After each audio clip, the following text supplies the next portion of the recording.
مسلمان برباد کیوں ہے؟ اس کو دھیان دیجیے گا۔ مسلمان گناہ کو نہیں چھوڑ رہا ہے اس لیے برباد ہو رہا۔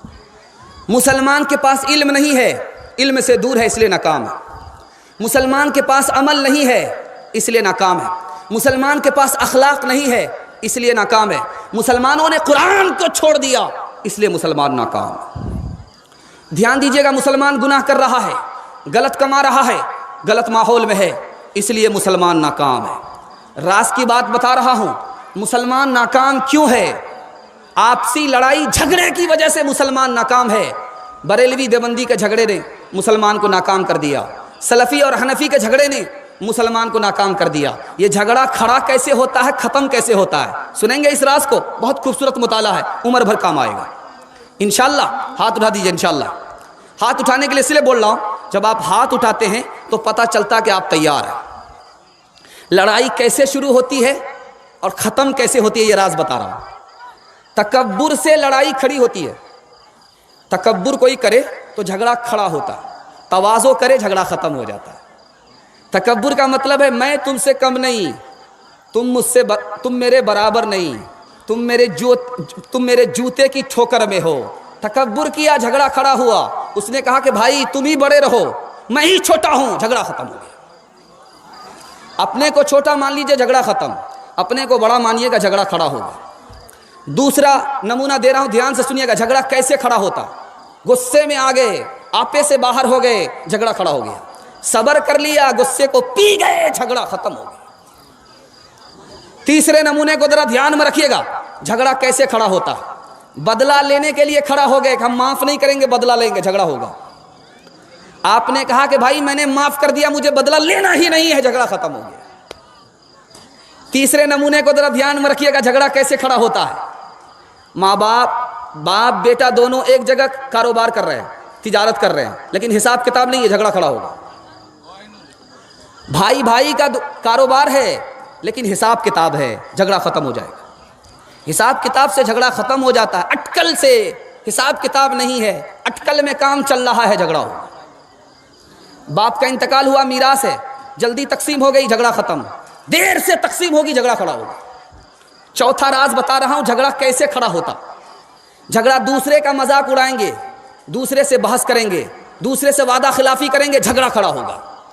آپ مذاق نہیں اڑائیں گے، بحث نہیں کریں گے، وعدہ پورا کریں گے، وعدہ خلافی نہیں کریں گے، جھگڑا ختم ہو جائے گا۔ آخری وجہ بتا رہا ہوں، جھگڑا کیسے کھڑا ہوتا ہے، دھیان دیجیے گا۔ جھگڑا کیسے کھڑا ہوتا ہے؟ آدمی جب جھوٹ بولتا ہے تو جھگڑا کھڑا ہوتا ہے، اور آدمی جب سچ بولتا ہے جھگڑا ختم ہو جاتا ہے۔ اب دھیان، 2-3 مثال دے رہا ہوں، پیغام ختم کر رہا ہوں، دھیان سے سنیے گا۔ ایک ہی زمین پر جھگڑا کھڑا ہوا۔ مسلمانوں نے کہا کہ یہ زمین ہے، اس میں ہم مسجد بنائیں گے۔ غیر مسلموں نے کہا کہ یہ میری زمین ہے، ہم اس میں مندر بنائیں گے۔ ابھی یہ ملک آزاد نہیں ہوا ہے، انگریز کی عدالت ہے۔ ہندو مسلمان کا معاملہ انگریز کی عدالت میں آیا ہے، مندر اور مسجد کا جھگڑا انگریز کی عدالت میں آیا۔ انگریز نے کہا کہ تم لوگ بیٹھ کر کے اپنے گھر ہی میں مسئلہ حل کر لو، ورنہ مسجد بھی نہیں بننے دوں گا، مندر بھی نہیں بننے دوں گا، گرجا گھر بنا دوں گا۔ اب ہندو مسلمانوں نے عقل کا ناخن لیا، کہیں ہندو مسلمان کے جھگڑے میں، بلی کے جھگڑے میں بندر نہ فائدہ اٹھا لے۔ تو تعجب اس پر نہیں ہے کہ ہندو نے، مسلمان نے گواہ بنایا، بلکہ غیر مسلم نے بھی مسلمان کو گواہ بنایا۔ کہا یہ مسلمان جس کے حق میں گواہی دے گا دوسرا فریق مان لے گا۔ غیر مسلموں نے گواہ جو بنایا، کس کو بنایا؟ سن کر کے تعجب ہوگا، مفتی الہی بخش رحمت اللہ علیہ۔ مفتی صاحب عدالت میں آئے اور کہا کہ یہ زمین مسلمان کی نہیں ہے، یہ غیر مسلم کی ہے۔ یہ مسلمان کی زمین نہیں ہے، غیر مسلم کی زمین ہے۔ غیر مسلم کی زمین میں اگر مسلمان مسجد بنائے گا، نماز قبول نہیں ہوگی، کیونکہ اس کی اجازت کے بغیر ہے، اس کی ملکیت کے بغیر ہے۔ یہ نماز اس کی ملکیت کے ساتھ ہے، اللہ کی ملکیت میں یہ مسجد منتقل نہیں ہوئی، اس میں نماز نہیں ہوگی۔ تو انگریز کیا ججمنٹ لکھتا ہے وہ آپ ایک لائن میں سنا رہا ہوں، اسلام جیت گیا، مسلمان ہار گئے۔ اب انگریز نے غیر مسلموں سے کہا کہ آپ مندر بنا لو، تو اب غیر مسلموں نے کہا کہ ہم اب یہاں مندر نہیں بنائیں گے، مسجد بنائیں گے۔ کہا کہ وہ کیسے؟ کہا کہ اس مسلمان کی سچی گواہی سے پہلے ہم لوگ غیر مسلم تھے، اس مسلمان کی سچی گواہی نے ہمیں مسلمان بنا دیا۔ کام کرد اور لوب کمارا جگت نہ آیا راس، جب جب رام نے جنم لیا تب تب پایا بنواس۔ رام ہر ایک جگ میں آئے پر کون انہیں پہچانا، رام کی پوجا کی جگنے پر رام کا ارتھ نہ جانا۔ تکتے تکتے بوڑھے ہو گئے دھرتی اور آکاش، جب جب رام نے جنم لیا تب تب پایا بنواس۔ چھوڑ کے اپنے محل دو محلے جنگل جنگل پھرنا، اوروں کے سکھ چین کی خاطر ہر سنکٹ میں گھرنا، ہے یہی رام کے لیک کی ریکھا آ گیا اب وشواس، جب جب رام نے جنم لیا تب تب پایا بنواس۔ ایک راز کی بات بتا رہا ہوں، دھیان سے سنیے گا، اس پیغام کو ختم کر رہا ہوں۔ میاں بیوی کا جھگڑا کیسے ختم ہوگا؟ آج اس مطالعے کی حفاظت سے آپ لے جائیے گھر، کبھی جھگڑا نہیں ہوگا۔ اگر جھگڑا ہوگا تو آپ ہمارا گریبان پکڑ سکتے ہیں۔ میں مطالعہ آپ کو راز کی بات بتا رہا ہوں، میاں بیوی کا کبھی جھگڑا نہیں ہوگا۔ عورت کے 4 احسان کو آپ یاد کر لیجئے، کبھی جھگڑا نہیں ہوگا۔ عورت کے 4 احسان کو آپ یاد کر لیجئے، کبھی جھگڑا نہیں ہوگا۔ باپ نے رانی بنا کر کے بھیجا سسرال اور کھانا پکا رہی ہے، بابرچن ہو گئی، اس احسان کو اگر یاد رکھیں گے کبھی جھگڑا نہیں ہوگا۔ باپ نے رانی بنا کر کے بھیجا تھا، یہاں بچے کا بھی کپڑا دھو رہی ہے، شوہر کا بھی کپڑا دھو رہی ہے، پخانہ اور پیشاب کو دھو رہی ہے، بھنگن ہو گئی، دھوبن ہو گئی، اس احسان کو اگر یاد رکھیں گے کبھی جھگڑا نہیں ہوگا۔ شوہر چلا گیا چھوڑ کر کے دلی پنجاب کمانے کے لیے، بیوی کے اوپر چھوڑ کر کے گھر کو جا رہا ہے، بال بچے کو بیوی کے اوپر چھوڑ کر کے جا رہا ہے، جب واپس آتا ہے تو گھر کو اسی حال میں پاتا ہے۔ اس احسان کو اگر یاد رکھیں گے تو کبھی جھگڑا نہیں ہوگا۔ علی کا فاطمہ سے جھگڑا ہوا، اللہ کے رسول نے فاطمہ کو 2 نصیحت کی، علی کو 1 نصیحت کی، جھگڑا ختم ہو گیا۔ اس جھگڑے کو ختم کرنا نبی صلی اللہ علیہ وسلم کا تھا کہ فاطمہ بیٹی کو 2 نصیحت کی، علی کو 1 نصیحت کی، جھگڑا ختم ہو گیا۔ فاطمہ کو بلایا کہ فاطمہ ادھر آؤ، میں تمہارا باپ ہوں، علی تمہارے شوہر ہیں، علی کی اجازت کے بغیر میرے گھر مت آنا، اگر علی کی اجازت کے بغیر تم میرے گھر آؤ گی تو دروازہ بند تو ملے گا، کھل نہیں سکتا۔ بیٹی میں تمہارا باپ ہوں، علی تمہارے شوہر ہیں، علی کو ناراض مت کرنا، اگر علی کو تم نے ناراض کیا اسی حال میں تمہاری موت ہو گئی۔ بیٹی میں نماز جنازہ پڑھوں گا بھی نہیں، پڑھاؤں گا بھی نہیں۔ جھگڑا ختم ہو گیا۔ علی کو 1 نصیحت کی، جھگڑا ختم ہو گیا۔ علی سے کہا کہ علی یہ فاطمہ ہے، یہ میری بیٹی ہے، میرے جگر کا ٹکڑا ہے، جب اس کو کوئی تکلیف پہنچاتا ہے مجھے تکلیف ہوتی ہے، جب مجھے تکلیف ہوتی ہے تو خدا کو تکلیف ہوتی ہے۔ خدا اپنی تکلیف کو تو معاف کر سکتا ہے لیکن نبی کی تکلیف کو معاف نہیں کر سکتا۔ دنیا میں عورتوں کی وہ عزت نہیں رہی، بی فاطمہ سی اب کوئی عورت نہیں رہی، ہوٹل میں بیٹھ بیٹھ کے کھاتی ہے ناشتہ، آنچل گرا کے سر سے یہ چلتی ہے راستہ، پردے کی ان کو کوئی ضرورت نہیں رہی، بی فاطمہ سی اب کوئی عورت نہیں رہی، غیبت میں سب سے آگے یہ عورت کی ذات ہے، چگلی تو ان کے سامنے بس دال بھات ہے، سینے میں ان کے دین کی عظمت نہیں رہی، بی فاطمہ سی اب کوئی عورت نہیں رہی، چپل ہے اونچے ہیل کی اور اونٹنی سی چال، ہونٹوں پہ لپسٹک لگا کہ کر رہی ہے لال، شوہر کے سامنے کوئی زینت نہیں رہی، بی فاطمہ سی اب کوئی عورت نہیں رہی، اولاد مانگتی ہے یہ پیران پیر سے پیروں کو یہ مناتی ہے، قرمہ وہ کھیر سے بدعت تو گھر میں رہ گئی، سنت نہیں رہی، بی فاطمہ سی اب کوئی عورت نہیں رہی۔ جوانوں کے حوالے سے پیغام دے رہا ہوں، آپ لوگ سننے کے لیے مکمل تیار ہیں؟ دونوں ہاتھ اٹھائیے انشاءاللہ۔ بالکل آخری پیغام، اس کے بعد کوئی پیغام نہیں ہے، آخری پیغام ہے، 3 منٹ کا پیغام ہے جوانوں کے حوالے سے۔ جوان لوگ سننے کے لیے تیار ہیں؟ دونوں ہاتھ اٹھائیے انشاءاللہ۔ بوڑھے لوگ غلطی سے ہاتھ مت اٹھائیے گا، آپ لوگ اس دنیا میں دوبارہ جوان ہونے والے نہیں، ہاں جنت میں جا کر کے جوان ہو جائیں گے۔ جوانوں کے حوالے سے پیغام دے رہا ہوں، ہمارے جوان برباد ہیں 3 راستے میں، زنا کے پیچھے، شراب کے پیچھے، موبائل کے پیچھے۔ ہمارے جوان 3 راستوں میں برباد ہیں۔ ہمارے جوان کیسے ترقی کریں گے اس ملک میں، کیسے ان کا مستقبل روشن ہوگا، یہ نمونہ میں آپ کو دینے کے لیے جا رہا ہوں۔ ایک جوان آیا نبی صلی اللہ علیہ وسلم کی خدمت میں، اس نے کہا یا رسول اللہ میں کلمہ پڑھ کر مسلمان ہونا چاہتا ہوں۔ اللہ کے رسول نے کہا شوق سے پڑھو، بڑی اچھی بات ہے۔ کہا نہیں، میری ایک عادت ہے، میں زنا کرتا ہوں، مجھے زنا کی چھوٹ چاہیے، اجازت چاہیے، تب میں کلمہ پڑھ کر مسلمان ہو جاؤں گا۔ صحابہ نے کہا کتنا بے شرم جوان ہے، کلمہ پڑھ کر مسلمان بھی ہونا چاہتا ہے اور زنا بھی کرنا چاہتا ہے۔ اللہ کے رسول حکیم تھے، حکمت سے بات کیا، جوان ادھر آؤ، قریب بلایا، تم کلمہ پڑھ کر مسلمان ہو جاؤ، میں زنا کی اجازت دیتا ہوں۔ اب جوان خوش ہوا کہ بات صاحب میں مسلمان بھی ہو جاؤں گا، مجھے زنا کی اجازت بھی ملے گی۔ جوان قریب آیا، کلمہ پڑھ کر مسلمان ہو گیا۔ اللہ کے رسول نے کہا کہ اے جوان میں تمہیں اجازت دیتا ہوں، 4 عورت کو چھوڑ کر کے جس سے چاہو مکالہ کرو، وہ کسی کی بیوی نہ ہو، وہ کسی کی بہن نہ ہو، وہ کسی کی بیٹی نہ ہو، وہ کسی کی ماں نہ ہو۔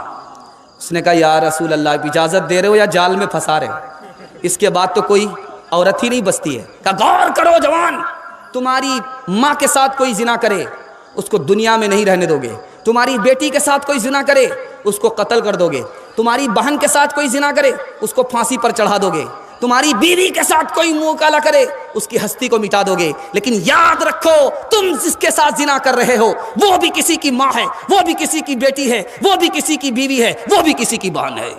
برا جو دیکھن میں چلا برا نہ ملیا کوئی، برا جو دیکھن میں چلا برا نہ ملیا کوئی، جو دل کھو جا اپنا، جو دل کھو جا اپنا، مجھ سے برا نہ کوئی، مجھ سے برا نہ کوئی۔ شراب پینے کا نقصان بتا رہا ہوں۔ عورت نے جوان کو بلایا، دروازہ بند کر دیا۔ مستدرک کتاب ہے اس کے حوالے سے بات کر رہا ہوں، بیہقی کتاب ہے اس کے حوالے سے بات کر رہا ہوں۔ دروازہ بند کر دیا، کہا 3 گناہ میں 1 گناہ کرنا پڑے گا ورنہ آبرو چلی جائے گی۔ مسلمان قیدی ہے، بادشاہ نے 4 آفر کیا ہے، 4 گناہ میں 1 گناہ کرنا پڑے گا، جیل سے چھوڑ دوں گا۔ پہلا گناہ ہے سور کھانا پڑے گا، دوسرا گناہ ہے شراب پینی پڑے گی، تیسرا گناہ ہے لڑکے کو قتل کرنا پڑے گا، چوتھا گناہ ہے لڑکی سے زنا کرنا پڑے گا۔ اب جوان سوچ رہا ہے کہ آبرو بچانے کے لیے 1 گناہ کرنا ہے، قیدی سوچ رہا ہے کہ جان بچانے کے لیے 1 گناہ کرنا ہے۔ اس نے سوچا کہ سور کھاؤں گا یہ بڑا گناہ، بچے کو قتل کروں گا اس سے بڑا گناہ، اور عورت سے زنا کروں گا اس سے بڑا گناہ۔ اس نے سوچا کہ شراب پی لیتا ہوں، یہ سب سے چھوٹا گناہ۔ اس جوان نے آبرو بچانے کے لیے شراب پی لیا، اس قیدی نے جان بچانے کے لیے شراب پی لیا اور شراب کو سب سے چھوٹا گناہ سمجھا۔ اب شراب کا دیکھیے طوفان، کتنا بڑا طوفان تھا۔